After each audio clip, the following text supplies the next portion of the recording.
Taruhlah kebaiknya, amin. Dengan hati bersyukur ke dalam pelatarannya. Dengan hati bersuka, dengan hati bersuka, rasakan dan lihat betapa baiknya Tuhan bagi yang berlindung padanya. Akan bersorak-sorai, akan bersorak-sorai, akan bersorak-sorai. Bersyukurlah, amin, kepada Tuhan, sebab Dia bahwasanya selamanya kasih setianya. Bersyukurlah, amin. Sempurnakan selalu dalam segenap jalanku,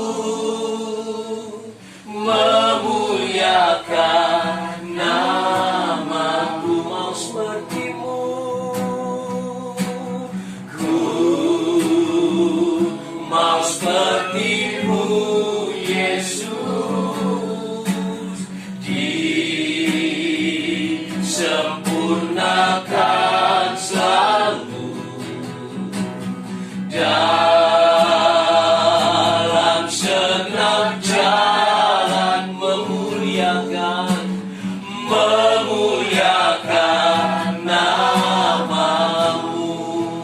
Tuhan masih memberikan kesempatan waktu bagi kami, Tuhan, sesama saudara seiman dalam FC ini, Tuhan, untuk boleh ya Tuhan Yesus berkumpul, beribadah, memuji Tuhan bersama. Bahkan pada kesempatan yang indah ini, Tuhan, kami akan mendengarkan sharing singkat kebenaran firman Tuhan. Biarlah Engkau ya Tuhan yang berbicara melalui hamba-Mu ini, Tuhan, layakkan ya Tuhan Yesus, pakai untuk menjadi saluran berkat bagi setiap kami dan setiap kami yang hadir. Topiknya adalah membuang dusta, dan tapi kita bisa melihat apa yang sedang dipertontonkan oleh dunia hari-hari ini. Iblis itu bekerja tidak pandang bulu. Iblis itu ingin mewujudkan apa yang dia kehendaki supaya terjadi itu tidak pandang bulu, tidak memandang siapa kita. Bahkan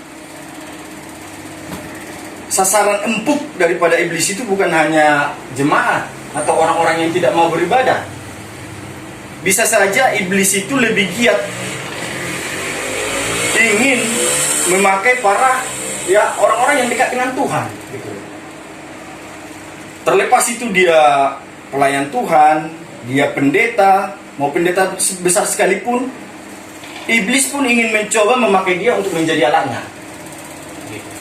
Jadi tidak ada jaminan bagi kita ketika kita sudah dekat dengan Tuhan, iblis tidak berusaha untuk memakai kita menjadi alatnya. Saya mau katakan, seperti apa Tuhan ingin memakai kita menjadi alatnya, seperti itu juga iblis ingin memakai kita menjadi alatnya.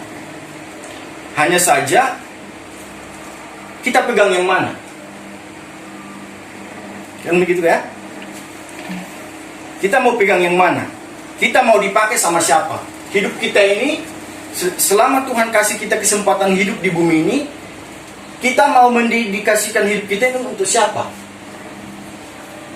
Alangkah lebih mulia mungkin kalau kita berkata,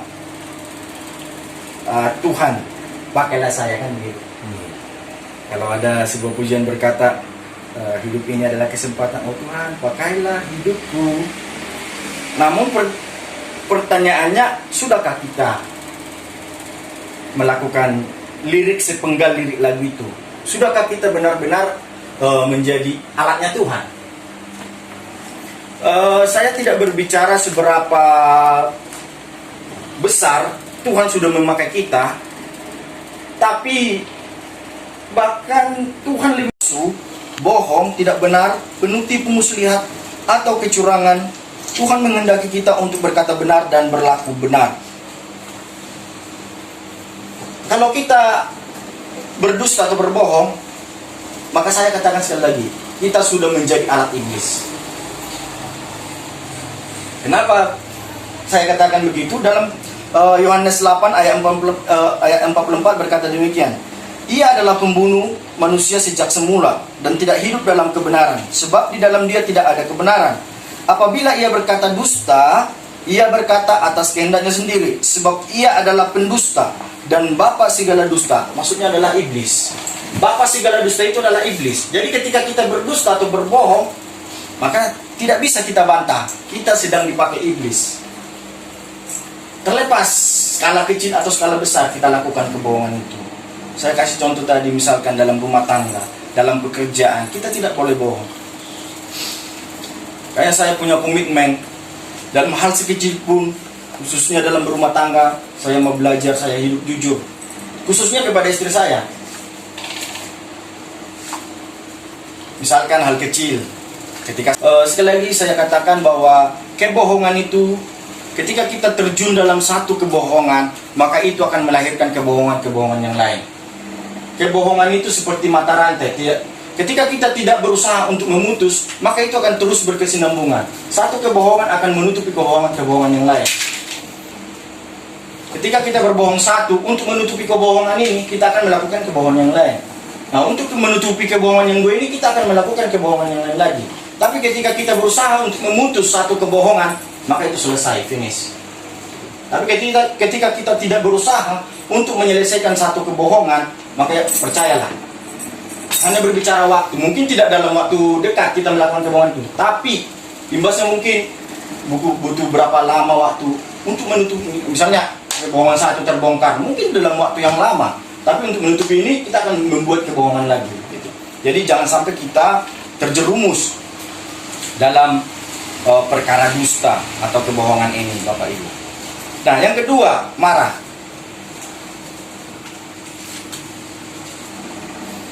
Seringkali banyak kita jumpai bahwa orang gampang sekali menjadi marah. Emosinya meledak-ledak, tidak terluput juga orang percaya. Nah, berbicara marah ini kan berbicara tentang penguasaan diri, Bapak Ibu. Saya punya kesimpulan, orang ini marah. Pertanyaannya kan, kayak mana caranya supaya tidak marah? Itu sebenarnya yang susah kan? Pasti kita pernah marah kan? Kenapa tadi saya singgung ke Pak Purba? Dulu saya supervisor produksi itu tahun 95 ya. Tahun 95 saya supervisor produksi. Yang mau saya sharing itu tentang marah. Bagaimana cara untuk minimal mengurangi marah? Yes. Sulit untuk meniadakan, Pak, ya? Iya. Dan kalau kita baca buku teori, ini pertanyaannya kayak mana cara supaya tidak marah atau mengurangi lah. Pernah tak marah Pak Jo? Hari saya marah. Marah-marah karena anak ada reject produk, marah saya, terlambat marah. Setiap saya marah, setiap itu juga saya stres. Gak enak kita. Maka saya sering mikir kayak mana caranya supaya tidak marah. Pada saat itu saya belum banyak beragama, tapi dari dulu dari anak-anak saya rajin berdoa. Yang datang ke hati saya kayak gini, berdoa kalau mau jadi gak pemarah. Yang saya lakukan, ini untuk teman-teman ya, mana tahu mengalami khususnya Pak Pur yang banyak kan anak buahnya ya. Jadi saya lakukan benar ini hampir setahun. Bayangkan hampir setahun, nggak sebentar saya lakukan ya. Setiap saya mau pergi kerja, di belakang pintu itu doa saya cuman kayak gini. Tuhan, tolong saya supaya tidak marah hari ini. Tiap hari.